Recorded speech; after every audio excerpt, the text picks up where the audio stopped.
Bien, tu fais, bisous les camalobana et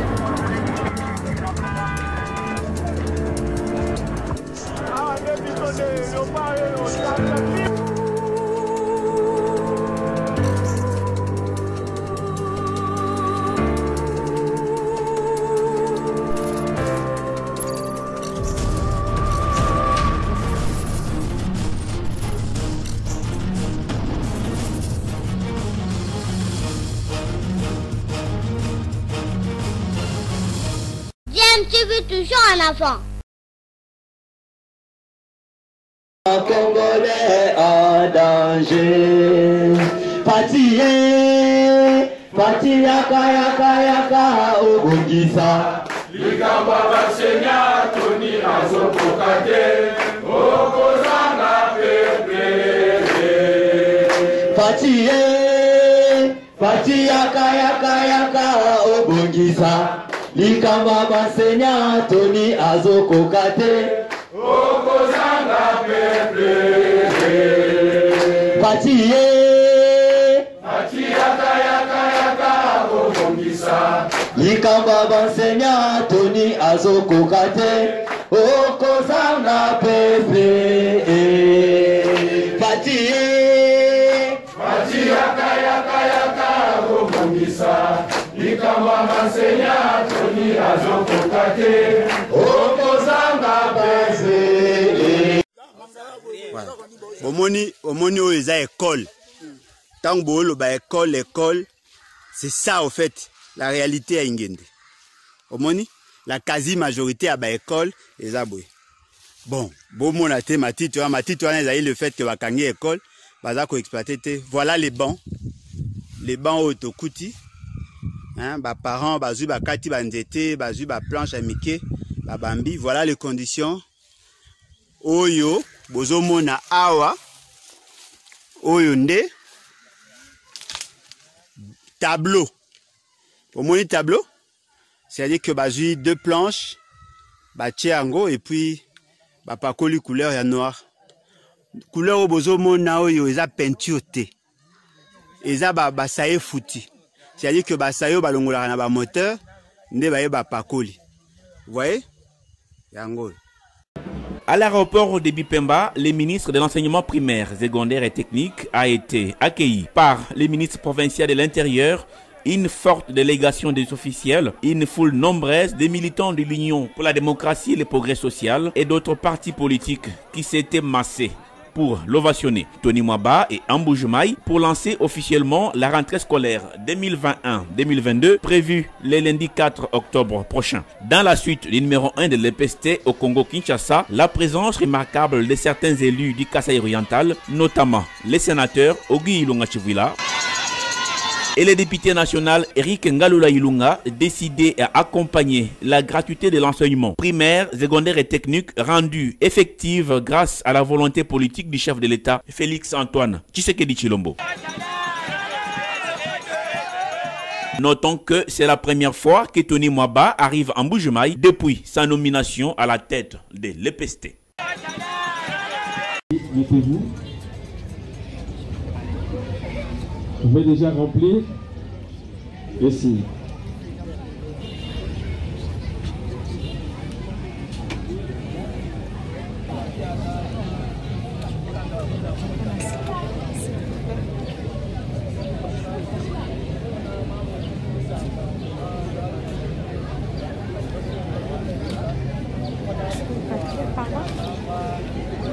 Voilà.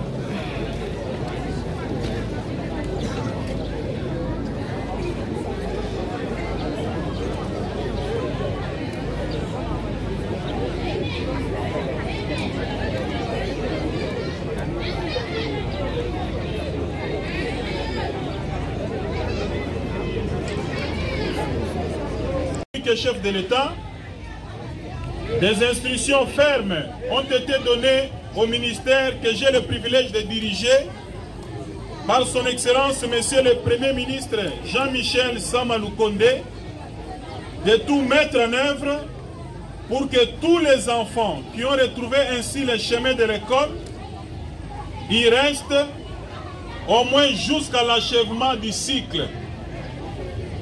Car nous savons que les risques existent pour que des enfants interrompent leur scolarité, voire abandonnent l'école, notamment à cause des violences, surtout celles liées au genre. Et pour y faire face, le ministère s'est doté de 2 instruments institutionnels pour faire de l'école un milieu sécurisé, inclusif pour les enfants et les personnels enseignants. Il s'agit en premier lieu du mécanisme de gestion des plaintes avec ces comités mis en place à tous les niveaux jusqu'à l'école, à savoir les comités nationaux et les comités provinciaux, sous-provinciaux et locaux du mécanisme de gestion des plaintes. J'en appelle ici à tous les enseignants, ainsi qu'à toutes les communautés scolaires, pour que notre objectif commun de 0 risque soit atteint en ce qui concerne les violences faites aux enfants à l'école, et plus particulièrement aux filles. Je demande solennellement à toute personne, qui qu'elle soit, et où qu'elle soit, témoin de tels cas, de les dénoncer sans attendre, en utilisant gratuitement et dans l'anonymat total les numéros verts 49 55 55.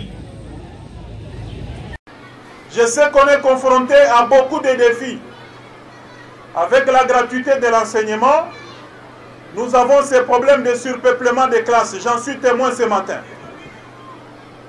Je vous assure d'une seule chose, que le gouvernement est engagé, ensemble avec certains partenaires techniques et financiers, à pouvoir construire de nouvelles salles de classe, à pouvoir construire de nouvelles écoles, à pouvoir équiper beaucoup de nos écoles en matériel didactique, en bancs et autres fournitures scolaires.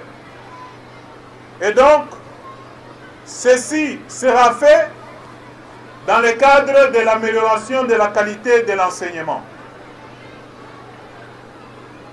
Ceci dit, à vous tous, je compte sur l'expérience et l'expertise des uns et des autres pour une participation active à la réussite de cette année scolaire 2021-2022. C'est sur ces mots d'espoir que je déclare ouverte l'année scolaire 2021-2022 et je souhaite bon travail et plein succès. Je vous remercie. Rien que par sa description technique, l'on peut déduire qu'il s'agit d'une nouvelle construction, 12 salles de classe, un bâtiment administratif, une bibliothèque, 10 compartiments d'installation sanitaire, dont 8 pour les élèves et 2 pour le corps enseignant. Ajoutez à cela un forage d'eau de 10 000 litres, le tout dans un espace clôturé par un mur de 350 mètres linéaires. Les P1 et 2 Bikanga dans la commune de Kisenso répondent désormais aux standards grâce à un financement du premier vice-président de l'Assemblée nationale, l'honorable Jean-Marc Abound, soucieux de l'amélioration des conditions d'études de l'élite jeune de la RDC. Cette œuvre contraste avec le milieu. Nos enfants qui vivent dans les milieux reculés, dans des villages lointains, dans des communes urbano-rurales, ont droit d'étudier dans de bonnes conditions. J'ai aussi fait cette œuvre pour accompagner la vision du chef de l'État. Cette vision incarnée par le slogan qui est devenu aujourd'hui emblématique, le peuple d'abord.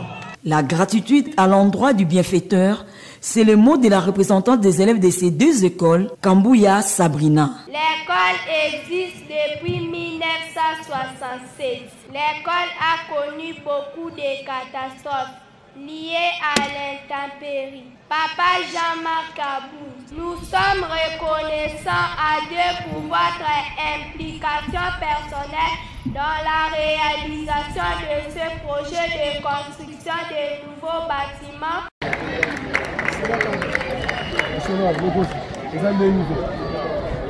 La commune de Gisenso ne cessera jamais de vous être reconnaissante pour le geste que vous pouvez apporter. Et trouver ici l'expression de notre profonde gratitude. Merci.